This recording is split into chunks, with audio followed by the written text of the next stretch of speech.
Hello, my dear students. Welcome to ChemCalibre. So today we are going to discuss Aufbau principle. Aufbau principle क्या है बेटा? Electron का filling order है various subshells के अंदर. Shells के अंदर तो जो इलेक्ट्रॉन का फिलिंग ऑर्डर वो आपने 9th स्टैंडर्ड में पढ़ा होगा. जैसे 2 हो गए, 8 हो गए, देन 8 हो गए, इस तरीके से बेटा. सबशेल्स की स्टडी आप कर चुके हैं क्वांटम नंबर्स में. एसपीडीएफ की बात हो चुकी है. इन एसपीडीएफ सबशेल्स के अंदर कैसे इलेक्ट्रॉन का फिलिंग ऑर्डर होता है, इस इलेक्ट्रॉन को फिलिंग ऑर्डर एक्सप्लेन करने वाले कॉन्सेप्ट का नाम था. कॉन्सेप्ट, साइंटिस्ट का नाम नहीं है बेटा. देखो ये अफवाह कोई साइंटिस्ट नहीं है, ये उस प्रिंसिपल का नाम है. हो सकता है वो जो ग्रुप होगा साइंटिस्ट होगा उसने अपने ग्रुप का नाम रखा है, जो भी कुछ हो, बट एक साइंटिस्ट किसी एक पर्सन का नाम नहीं है आपका. So it is not Aufbau's, it is Aufbau principle. So this is electron filling order. It is electron filling order or electronic configuration. So electron filling order की बात हो रही है बेटा. Electron filling order in various subshells. Electron filling order in various subshells. Subshells. देखो कैसे किया जाता है. जैसे आप सबको पता है बेटा कि सबशेल्स क्या क्या होते हैं. एक बार फिर से देख लीजिए, एक बार फिर से ब्रीफ व्यू देख लीजिए इसका. फर्स्ट शेल के अंदर सिर्फ एक ही सबशेल होता है जिसको 1s से रिप्रेजेंट करते हैं. s है और ये फर्स्ट शेल का पार्ट है तो इसका पूरा नाम हो गया 1s. सेकंड शेल, उसके अंदर दो सबशेल्स होते हैं. अरे बोर्ड्स ने तो बताया था शेल्स होते हैं बेटा. सोमरफेल्ड साहब ने एक छोटा सा एक्सटेंशन किया था कि इलेक्ट्रॉन सिर्फ सर्कुलर राउंड नहीं लगाता, इलेक्ट्रॉन इलिप्टिकल राउंड्स भी लगा सकता है. मींस शेल के सबशेल्स में डिवाइड कर दिया, शेल्स को फर्दर सबशेल्स में स्प्लिट कर दिया. जब बात आई थी श्रोडिंगर की बेटा, तो श्रोडिंगर इक्वेशन में पता चला था कि अरे ऑर्बिटल्स होते हैं, इलेक्ट्रॉन जो 3 डायमेंशनल स्पेसेस के अंदर रहते हैं, ऑर्बिटल्स रहते हैं.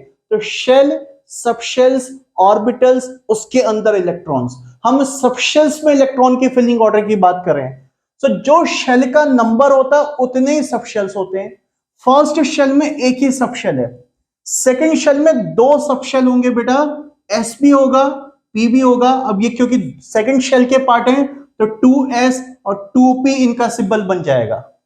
ऐसे थर्ड शेल के अंदर 3 सबशेल्स होंगे. कौन कौन से? s होगा बेटा, p होगा, d होगा. अब क्योंकि थर्ड शेल के पार्ट है सो कंप्लीट नेमिंग हो जाएगी 3s, 3p, 3d. ऐसे फोर्थ शेल के अंदर 4s, 4p, 4d, 4f, total 4 subshells होंगे. ऐसे फिफ्थ शेल के अंदर 5 सबशेल्स होंगे, 5s, 5p, 5d, 5f और 5 समथिंग. ये समथिंग बेटा अभी यूज नहीं हुआ है. यहां तक इलेक्ट्रॉन अभी तक जितनी डिस्कवरीज हो रही है, इलेक्ट्रॉन सिर्फ 4 सबशेल्स में अकोमोडेटेड हैं बेटा. आगे के सबशेल्स अभी यूटिलाइज नहीं हुए बट होते हैं, वो वैकेंट पड़े हुए, कोई उनका यूज नहीं है. ऐसे सिक्स्थ शेल के अंदर टोटल 6 सबशेल्स होंगे, 6s, 6p, 6d, 6f, then 1 मोर. ठीक है, मैं कुछ नहीं लिख रहा हूं, इससे कंफ्यूज मत हो कि आगे क्या होगा वो हमें कोई मतलब नहीं है, क्योंकि यूज ही नहीं हुए, खाली पड़े, उनका कुछ मतलब नहीं है, कोई पर्पस नहीं है. अब देखो बेटा, इसमें इन इलेक्ट्रॉन का फिलिंग ऑर्डर कैसे आएगा. अफबाउ प्रिंसिपल क्या बोलता है?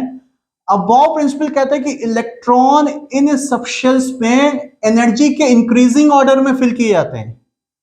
इन सबशेल्स का पहले एनर्जी का ऑर्डर बनाओ, जो भी एनर्जी का ऑर्डर बनेगा उसी सीक्वेंस में इलेक्ट्रॉन की फिलिंग होगी, फिलिंग होगी, फिलिंग होगी. एनर्जी का order, electrons are filled in increasing order of energy. Energy order बनाना पड़ेगा. जिस सबशेल की एनर्जी सबसे कम है, स्टार्टिंग के जितने इलेक्ट्रॉन्स आने वो उस सबशेल में फिल हो जाएंगे. जितने भी आते होंगे वो अभी बाद में बात करते हैं, आपको पता भी होगा. जैसे S के अंदर कितने आते हैं? 2 आते हैं, P में 6 आते हैं, D में 10 आते हैं, F में 14 आते हैं. इन बात का ध्यान रखना है बेटा. तो सबसे कम एनर्जी वाला सबशेल सबसे पहले भरेगा, उसके बाद उससे ज्यादा एनर्जी वाला सबशेल, फिर और ज्यादा एनर्जी वाला सबशेल, फिर और ज्यादा एनर्जी वाला सबशेल. अब बात ये आती कि एनर्जी का ऑर्डर हम कैसे फाइंड करेंगे, अफवाह कैसे बता रहा है, अफवाह प्रिंसिपल कैसे एक्सप्लेन कर रहा है। सो दो रूल है बेटा यहां पर। रूल नंबर 1 ये बेसिक रूल है कि n प्लस एल वैल्यू निकालो। कौन सी वैल्यू निकालो? n plus L value calculate करो। n प्रिंसिपल क्वांटम नंबर और l जो सेकेंडरी क्वांटम नंबर, जिसको एजीमुथल क्वांटम नंबर भी बोलते हो। ये तो बहुत इजी है निकालना। सो n प्लस एल निकाल लो सबका। जिसका n प्लस एल सबसे कम उसकी एनर्जी भी सबसे कम। सो n प्लस एल जैसे बढ़ता जाएगा एनर्जी भी बढ़ती जाएगी बेटा जो है। अब ऐसा हो सकता है कि दो या दो से ज्यादा सबशेल्स का n plus L by chance equal आ जाए, सेम आ जाए। यस, होगा ऐसा। सो पहला वाला रूल जब टाई हो जाएगा तो सेकंड रूल पे जाना बेटा। अगर n plus L value same है, if n plus L is same, n plus L अगर सेम हो जाए बेटा, तो simple n value will be deciding factor. n value means जिसका n छोटा होगा, प्रिंसिपल क्वांटम नंबर छोटा होगा, उसकी एनर्जी हम अज्यूम कर लेंगे कम है। पहले n प्लस एल निकालेंगे, n प्लस एल कम है तो एनर्जी कम है। मान लो दो या तीन सबशेल्स का n प्लस एल इक्वल आ गया, तो उसमें जिसका n सबसे कम होगा उसकी एनर्जी सबसे कम अज्यूम कर लेंगे। चले दोनों रूल अप्लाई करते हैं। बहुत सिंपल से रूल है बेटा जो है। पहले मैं सबका n प्लस एल वैल्यू इनके ऊपर लिखने जा रहा हूं। देखो n कितना है इसका 1, और s के लिए l कितना होता है 0। सो 1 प्लस 0 मीन्स ये कितना हो गया आपके पास 1 हो गया। ठीक है, ये कितना होगा n है इसका 2 बेटा और l है 0, तो 2 प्लस 0 मीन्स इसका n प्लस l हो गया 2। में यहां लिख देता हूं 2p n plus l, p के लिए l 1 होता है तो 2 प्लस 1 यानी n प्लस l 3 हो गया। 3s n है 3 और l है 0, तो 3 प्लस 0 मीन्स ये 3 हो गया। 3 प्लस 1 इसका l 1 होता है, ये 4 हो गया। 3 प्लस 2 ये 5 हो गया। 4 प्लस 0 ये 4 हो गया। 4 प्लस 1 5, ऐसे इसका कितना आएगा 6, ये कितना आएगा 7 आएगा। यहां पर देखो 5 प्लस 0, अरे s 0 है ना, 5 प्लस 0 ये हो गया 5, ये कितना आ जाएगा ऑब्वियसली 6 आ जाएगा। ये 7 आएगा बेटा, ये 8 आएगा, नेक्स्ट लेना नहीं है। ऐसे ये आएगा आपका 6, ये 7, ये 8 और ये 9। लिख लिया सबका n प्लस एल। अब रूल देखो बेटा, अब वो रूल क्या बोल रहा है, n प्लस एल वैल्यू निकाल लिया भैया हमने। जिसका n प्लस एल सबसे छोटा उसकी एनर्जी सबसे कम। किसका n प्लस एल सबसे छोटा है? जो पहला वाला है 1s। तो स्टार्टिंग के जितने भी इलेक्ट्रॉन इसमें फिल हो सकते हैं वो इलेक्ट्रॉन सब 1s में आ जाएंगे। यानी पहले मैं एनर्जी का ऑर्डर बताता हूं, इलेक्ट्रॉन बाद में फिल कर लेंगे बेटा। एनर्जी का सीक्वेंस लिख लेते हैं वहां पर। I am writing the sequence of energy order applying these two rules. मैं यहां पर उसको मिटा रहा हूं। Applying these two rules I am writing the energy sequence, energy order of these subshells. सबसे कम एनर्जी अल्टीमेटली किसकी है? सबसे कम एनर्जी है 1s की। उसके बाद 1s से ज्यादा एनर्जी किसकी है? 1s से ज्यादा एनर्जी किसकी है? 2s की। 1 के बाद 2 नंबर आ गया 2s। 2s से ज्यादा एनर्जी किसकी है? अब देखो ये भी n प्लस एल 3 है बेटा, इसका भी n प्लस एल 3 है। पहला वाला रूल टाई हो गया ना। तो क्या बताया था आपको? अब n चेक करो, n जिसका छोटा है, इसका n है 2 और इसका n है 3, तो ये छोटा हो गया, यानी इसकी एनर्जी छोटी हो गई। तो ये कम एनर्जी, ये ज्यादा एनर्जी। तो 2s के बाद 2p, इसके बाद फिर हाँ 3s आ जाएगा 3s।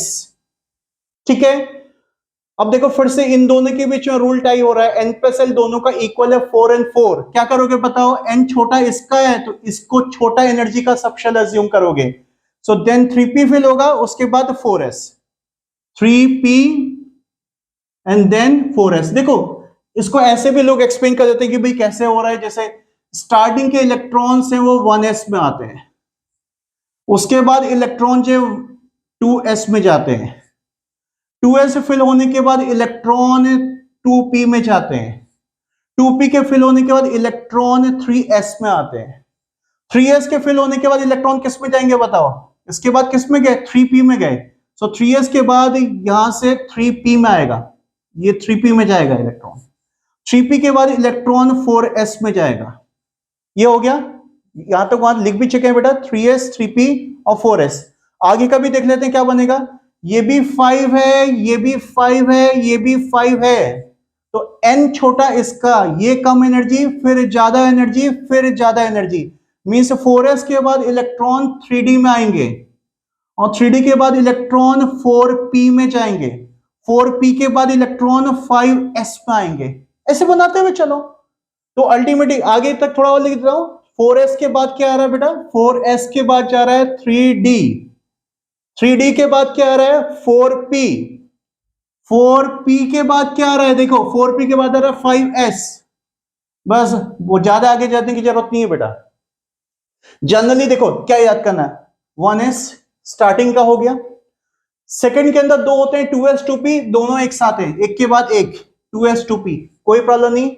थर्ड में तीन होते हैं 3s 3p 3d, 3s 3p तो बेटा एक साथ है, उसके बाद ये पहला ब्रेकिंग पॉइंट आ जाता है, उसमें पहले 4s फिल होता है और बाद में 3d फिल होता है। ये पहला ब्रेकिंग पॉइंट है थर्ड शेल में जाने के बाद। ये थर्ड शेल के सारे सब शेल्स एक सीक्वेंस में फिल नहीं होते, 3s 3p और फिर 4s, उसके बाद बचा हुआ 3d आता है।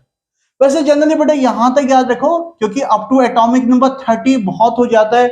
जनरली जो क्वेश्चंस हैं सिलेबस के अंदर वो यहीं तक पूछे जाता है, कॉन्सेप्ट यहीं तक पूछे जाता है। अब वो बकवास की बात है कि कोई पूछेगी एटॉमिक नंबर 105 का इलेक्ट्रॉनिक कॉन्फिगरेशन बनाओ, एटॉमिक नंबर 92 का इलेक्ट्रॉनिक कॉन्फिगरेशन बनाओ, फिर तो काउंटिंग करते रह जाना, वो अननेसेसरी टाइम क्यों वेस्ट करना। वैसे उन सब का भी एक मेथड होता है जो कि पीरियोडिक टेबल में मेथड डिस्कस करेंगे, लेकिन वहां तक अभी नहीं जा रहे बेटा, जस्ट यहीं तक बात करते हैं। अगर जाना होगा तो थोड़ा आगे रफ में बना लेना, इस तरह से सीक्वेंस पूरा कर लेना।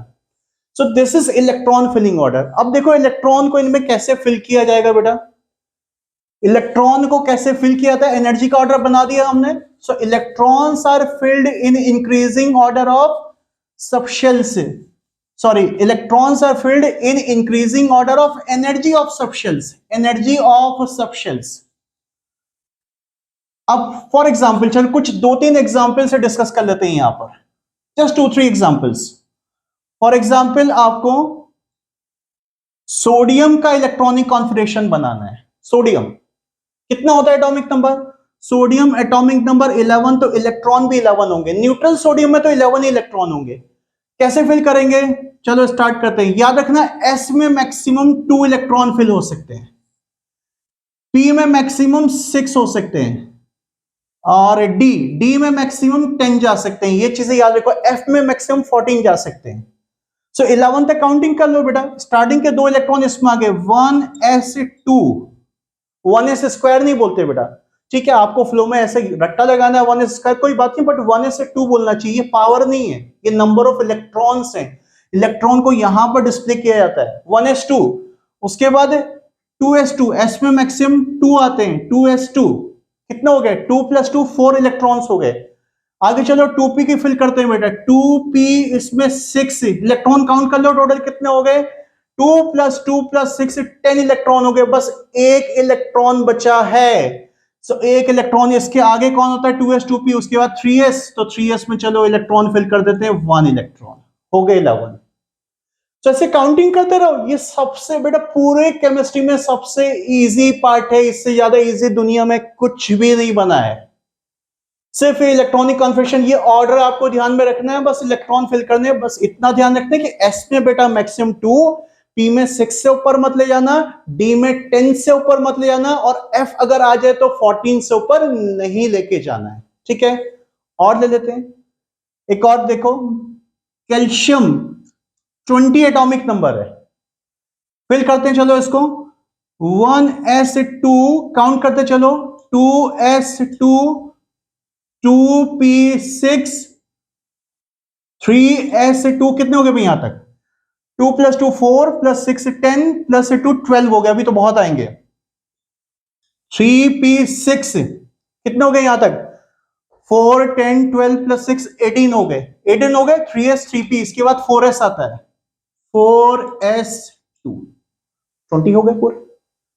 थोड़ा बहुत आगे पीछे हो जाए तो उसको कैंसिल करके ठीक कर लेना, कोई ऐसी बात नहीं, कोई बहुत बड़ी चीज नहीं है बेटा, इलेक्ट्रॉन फिल करने हैं बस इसमें। सो ऐसे किसी का भी बना सकते हो बेटा, किसी का भी बना सकते हो आप। अब देखो यहां पर मैं दो इंपॉर्टेंट केसेस आपको हाईलाइट कर रहा हूं, बड़े इंपॉर्टेंट केसेस हैं। क्या है? क्रोमियम, इसका एटॉमिक नंबर 24 होता है, क्रोमियम एटॉमिक नंबर 24।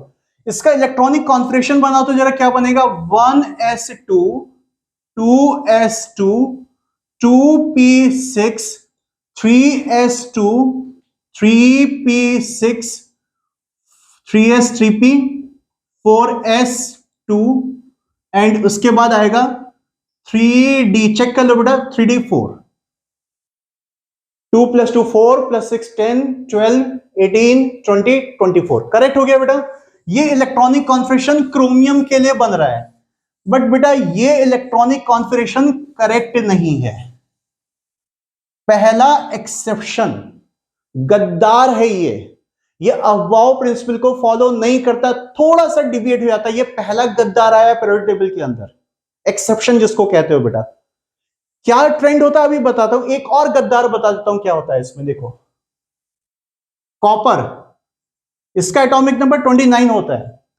कॉपर का इलेक्ट्रॉन फिलिंग ऑर्डर बनाते हैं बेटा 1s2 2s2 2p6 3s2 3p6 4s2, आप काउंट करते रहना बेटा, 3d9। देख लो 29 हो गए होंगे, जैसे ये 24 हो गया था, ये 29 हो गया होगा, आप काउंट कर लो, मुझे तो प्रैक्टिस हो चुकी बेटा इसकी। सो ये भी जो है दूसरा एक्सेप्शन है, गद्दार है, इसका भी इलेक्ट्रॉन फिलिंग ऑर्डर ये पूरा करेक्ट नहीं है। अब वो रूल को एग्जैक्टली फॉलो नहीं करता, भाई नहीं करे, कुछ भी फॉलो नहीं करता, थोड़ा सा डिविएशन आएगा, वो भी बताता हूं क्या डिविएशन आने वाला है इसमें। पहले इस चीज को बेटा मगअप कर लो कि ये दो गद्दार हैं पीरियोडिक टेबल के अप टू एटॉमिक नंबर 30। मैं पूरे गद्दार की बात अभी नहीं कर रहा हूं, अप टू एटॉमिक नंबर 30 की बात कर रहा हूं। ज्यादा आगे तक के एक्सेप्शन केसेस बेटा नहीं ले सकता क्योंकि वीडियो बहुत लॉन्ग हो जाएगा। उसके लिए आप मेरी रेगुलर क्लास अटेंड कर लो। जैसे आप सभी को पता है कि YouTube पे मेरी फ्री लाइव क्लासेस स्टार्ट होने जा रही, कोई चार्ज आपसे नहीं लिया जाएगा। उसमें पूरा डेप्थ में बेटा IIT एडवांस लेवल का, नीट का जो हाईएस्ट लेवल होता है उस तक पूरा स्टडी की जाएगी। सारा असाइनमेंट, सारी टेस्ट सीरीज वगैरह सब मैं कंडक्ट कराऊंगा, कहीं से कहीं कोई चार्ज आपको नहीं देना है।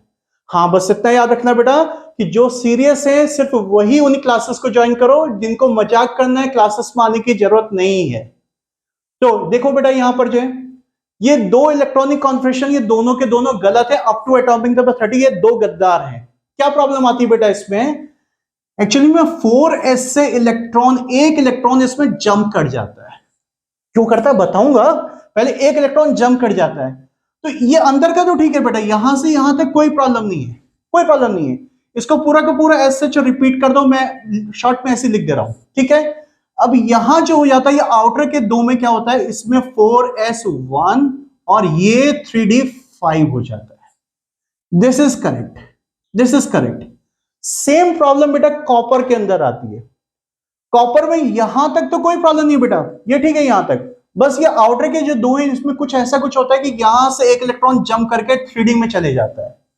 सो ये बाहर का कॉन्फ़िगरेशन 4s1 और 3d10 बन जाएगा। अंदर का पूरा वो रिपीट कर लो बेटा जैसे ऊपर लिखा हुआ है, कोई प्रॉब्लम नहीं है। सो जब थोड़ा सा डिवेट करता है यहां पर 4s2 ना होकर 4s1 हो जाता है। अब ऐसा क्यों होता है इसकी बात आती है, क्यों होता है भाई। देखो बेटा केमिस्ट्री पूरी की पूरी प्रैक्टिकल बेस्ड है, पूरी एक्सपेरिमेंटल बेस्ड है। प्रैक्टिकल करके ये ऑब्जर्व किया गया होगा कि ऐसा होता है। अब हालांकि इसका कॉन्सेप्ट बुक्स में समझाया, हम भी समझाते हैं, मैं भी समझाने जा रहा हूं, लेकिन मेरे हिसाब से बेटा वो सारे के सारे कॉन्सेप्ट जो हैं वो सिर्फ थियोरेटिकल बातें हैं, सही बात क्या होती पता नहीं। बट वो कॉन्सेप्ट मैं भी समझा दूंगा आपको कि जैसा आप एग्जाम में आएगा, किसी भी एग्जाम मेन एडवांस या नीट में आएगा तो आप क्या उसको एक्सप्लेन करोगे, आपके बोर्ड के एग्जाम आएगा तो आप क्या एक्सप्लेन करोगे, वो मैं भी बता दूंगा आपको। देखो क्या होता है, एक्सप्लेनेशन क्या है, इसके पीछे कॉज क्या है बेटा। ये देखो ध्यान से 3d5 ये हाफ फिल्ड हो गया है, ये सबशेल हाफ फिल्ड हो गया। कितने होते हैं इसमें, फुल 10 इलेक्ट्रॉन्स होते हैं। और 3d10 ये तो फुल फिल्ड हो गया है, full field. This is half filled, half, ये एग्जैक्टली हाफ है और ये कंप्लीटली फुल है। सो आपको पता है ना एक रूल बेटा कि फुल फिल्ड और हाफ फिल्ड जो सबशेल्स होते हैं वो बाकी जनरल सबशेल्स के कंपैरिजन में ज्यादा स्टेबल होते हैं। अरे क्यों होता है ये भी बता दूं, अभी बताता हूं ये भी क्यों होता है। रूल ये कहता है बेटा कि हाफ फिल्ड और full field subshells normal 3D4 है, 3D4 है और ये 3D5 है बेटा। सो ये जनरल सबशेल है और ये एग्जैक्टली हाफ फिल्ड है। यहां पर ये जनरल सबशेल है और ये एग्जैक्टली फुल फिल्ड है। तो फुल फिल्ड और हाफ फिल्ड सबशेल्स क्यों ज्यादा स्टेबल होते हैं, इसके पीछे दो कॉज होते हैं। क्या दो कॉज होते हैं? देखो अगर इलेक्ट्रॉन को फिल करके देखो सबशेल्स में तो कैसा दिखेगा, दिखने का मतलब है सिमेट्रिकल डिस्ट्रीब्यूशन बन जाएगा। इसमें डिस्ट्रीब्यूशन की बात कर रहा हूं। सो पहला कॉज है बेटा due two symmetrical distribution, symmetrical distribution of electron, symmetrical distribution of electron. देखो क्या बोलना चाह रहा हूं मैं, इसको एक्सप्लेन कर देता हूं बेटा, सेम चीज इस पे अप्लाई कर लेना, ठीक है? सेम बात इस पे अप्लाई हो जाएगी। मैं क्रोमियम के केस को एक्सप्लेन कर देता हूं, सिमेट्रिकल डिस्ट्रीब्यूशन कैसे हो रहा है। देखो अगर मैं 3D4 बनाता हूं बेटा, 3D4 तो कैसा दिखाई देगा ये आपको? डी में 5 ऑर्बिटल होते हैं, सबको पता है ना 5 ऑर्बिटल होते हैं। सो 1 2 3 4 5। So first electron, second electron, third electron, fourth electron. अब जरा 3D5 बना के देखो, 3D5 इसमें भी 5 ऑर्बिटल्स बना लेते हैं बेटा, first second third fourth fifth. First electron, second electron, third electron, fourth electron, fifth electron. अब देखो कौन सा डिस्ट्रीब्यूशन ज्यादा अच्छा लग रहा है। जनरल सी बात होती है बेटा कि सपोज करो क्लासरूम में टोटल 50 नंबर ऑफ बेंचेस हैं, तो या तो बेंचेस में सब पे सपोज दो दो स्टूडेंट्स बैठते हैं तो सब पे दो दो स्टूडेंट्स बैठे हो तो ठीक लगेगा, या सब में एक एक बैठा हो। अब किसी में दो बैठ जाए, किसी में एक बैठ जाए, कोई खाली हो जाए, तो ऐसा डिस्ट्रीब्यूशन अनस्टेबल डिस्ट्रीब्यूशन होता है। ये साइंस का भी रूल है, अनस्टेबल डिस्ट्रीब्यूशन थोड़ा वीक हो जाता है। सो this is more symmetrical distribution के सब में एक एक इलेक्ट्रॉन है, इसमें कुछ में एक है और कुछ खाली पड़ा हुआ है। तो अनसिमेट्रिकल डिस्ट्रीब्यूशन के चक्कर में क्या होता है बेटा कि जो नॉर्मल फिल्ड सबशेल्स होते हैं, ये हाफ फिल्ड या फुल फिल्ड तो और भी अच्छा है, सब में दो दो हो गए। सो उनके कंपैरिजन में थोड़ा वीक हो जाते हैं, इनकी स्टेबिलिटी कम हो जाती है। तो स्टेबिलिटी को बढ़ाने के चक्कर में एक इलेक्ट्रॉन यहां से यहां जंप किया है, स्टेबल सिमेट्रिकल डिस्ट्रीब्यूशन हो गया। ये एक कॉज है। मैंने आपको पहले ही बता दिया था बेटा कि ये कॉज सुनने में ठीक भी लगता है नहीं भी लगता, बट एक्सेप्ट कर लो, ऐसा ही कॉज बताया जाता है बेटा इसके पीछे। अब दूसरा कॉज समझना, दूसरा पॉइंट क्या है इसमें, क्यों हाफ फील्ड या full field subshells normal subshell से ज्यादा स्टेबल अज्यूम किए जाते हैं। दूसरा है बेटा high exchange energy, high exchange और number of exchanges, high exchange energy बोल दो और more number of exchanges. Exchanges क्या बोल रहा हूं बेटा, मैं इलेक्ट्रॉन इलेक्ट्रॉन के एक्सचेंज होने की बात कर रहा हूं। इलेक्ट्रॉन से इलेक्ट्रॉन इंटरचेंज करके देखेंगे कितने तरीके से इंटरचेंज हो सकता है। जितने तरीके से सीट की अदला बदली हो सकती, वो डिस्ट्रीब्यूशन ज्यादा स्ट्रांग है। सीट की अदला बदली एक्सचेंजेस कम है तो अल्टीमेटली वो डिस्ट्रीब्यूशन जो है कमजोर है। देखो क्या बोलना चाह रहा हूं, ये इलेक्ट्रॉन इस इलेक्ट्रॉन के साथ इंटरचेंज हो सकता है, ठीक है? ये इलेक्ट्रॉन इस इलेक्ट्रॉन के साथ इंटरचेंज हो सकता है, ये इलेक्ट्रॉन इस इलेक्ट्रॉन के साथ सीट को इंटरचेंज कर सकता है। यहां तो कोई है ही नहीं तो किसके साथ इंटरचेंज करेगा? तो इस इलेक्ट्रॉन के कितने इंटरचेंजेस हो गए? 1 2 3, ये 3 वे से अपनी सीट को इंटरचेंज कर सकता है। आगे चलते हैं, इस इलेक्ट्रॉन के कितने एक्सचेंजेस पॉसिबल है? ये इसके साथ इंटरचेंज कर सकता है, इसके साथ कर सकता है, और इसके साथ तो काउंट हो चुका है, रिपीट थोड़ी ना करेंगे बेटा। सो दो ये और आ गए, 2 मोर आ गए। और देखो आगे इसमें, अब ये कितने एक्सचेंज कर सकता है? ये सिर्फ इसके साथ कर सकता है, सिर्फ एक और आ गया बस। इसके सारे के सारे काउंट हो चुके हैं। तो टोटल नंबर ऑफ एक्सचेंजेस यहां पर आ गए बेटा कितने? 3 + 2 5 + 1 6 6। टोटल नंबर ऑफ एक्सचेंजेस 6 आ गए, करेक्ट है ना? चेक कर लो, इसके 3 हो गए, इसके 2 हो गए, इसका 1 हो गया, ठीक है। अब इसका चेक करो जरा, नंबर ऑफ एक्सचेंजेस कितने पॉसिबल है इलेक्ट्रॉन इलेक्ट्रॉन के बीच में बेटा? नेचुरल सी बात है, इसके कितने आएंगे देखो, 1 2 3 4 प्लस, बोलो इसके कितने होंगे? अरे जल्दी बोलो, क्या काउंट करने बैठे हो? इसके 3 आ जाएंगे, प्लस इसके कितने आ जाएंगे? 2 आ जाएंगे, प्लस इसके कितने आ जाएंगे 1 आ जाएंगे, प्लस इसके काउंट हो चुके हैं, आगे 0 हो जाएगा।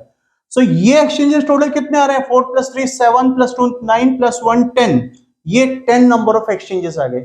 यानी इसके अंदर जो इलेक्ट्रॉन्स के सेट्स हैं वो 10 नंबर ऑफ वे से एक्सचेंज हो सकती है, और इसमें इलेक्ट्रॉन इलेक्ट्रॉन सिर्फ 6 नंबर ऑफ वे से एक्सचेंज हो सकते हैं। बेटा जितना अच्छी तरह से इलेक्ट्रॉन इधर से उधर जा सकते हैं उतने वे से अपनी एनर्जी को इंटरचेंज कर सकते हैं, एक्सचेंज एनर्जी ज्यादा हो जाएगी, और जितना ज्यादा एक्सचेंज एनर्जी होगी बेटा सिस्टम उतना ज्यादा स्टेबल हो जाता है, सबशेल उतना ज्यादा स्टेबल हो जाएगा। सो ये सबशेल इस सबशेल की कंपैरिजन में क्या हो जाएगा, मोर स्टेबल हो जाएगा। सो ये दो कॉज थे बेटा यहां पर, इन्हीं दो कॉज के लिए अल्टीमेटली इलेक्ट्रॉन जो है एक इलेक्ट्रॉन यहां से यहां पर जंप कर जाता है। सेम कॉज कॉपर के लिए भी एप्लीकेबल है। सो आज बेटा मैंने क्रोमियम कॉपर दो गद्दार बताए आपको, एटॉमिक नंबर 30 तक के एक्सेप्शंस हैं, वैसे पीरियोडिक टेबल तो बेटा गद्दारों से भरी हुई है। पी ब्लॉक में तो और भी गद्दार हैं, और आप जब बात करेंगे जाएंगे भाई कि सॉरी पी ब्लॉक में नहीं, sorry let me correct my statement, D block में बेटा और भी गद्दार हैं, ये भी डी ब्लॉक के मेंबर्स हैं ना। थोड़ा अगर आइडिया हो ब्लॉक का, मैं क्या बोलना चाह रहा हूं, एसपीडीएफ 4 ब्लॉक में पीरियोडिक टेबल को डिवाइड किया गया है। तो डी ब्लॉक के ये दो गद्दार मैंने डिस्कस किए, और भी गद्दार हैं उसके अंदर, और एफ ब्लॉक तो एक तरह से समझ लीजिए गद्दारों का ही परिवार है बेटा, जो है एक्सेप्शंस ही एक्सेप्शंस भरे पड़े हैं उसके अंदर। सो वो कभी पीरियोडिक टेबल में बाद में डिस्कस कर लेंगे, या मेरी रेगुलर क्लासेस होंगी बेटा तो उसमें पूरा डिटेल में मैं डिस्कस कर दूंगा। वीडियो काफी लंबा हो चुका है बेटा, तो इसको आज यहीं पर कंक्लूड करते हैं। नेक्स्ट क्लास में नेक्स्ट टॉपिक के साथ आगे कैरी करेंगे। सो जिसने बेटा अभी तक सब्सक्राइब नहीं किया है सब्सक्राइब कर लो, अपने सारे फ्रेंड्स से बेटा बोलो कि क्लासेस बहुत अच्छी हैं, लाइव क्लासेस को भी ज्वाइन कर सकते हो, और कोई भी डाउट आता है बेटा तो मुझे कमेंट कर दो, कमेंट बॉक्स में लिख दो, मुझे व्हाट्सएप कर दो, मैं आपका जरूर डाउट क्लियर करूंगा। सो ठीक है, thank you, God bless you.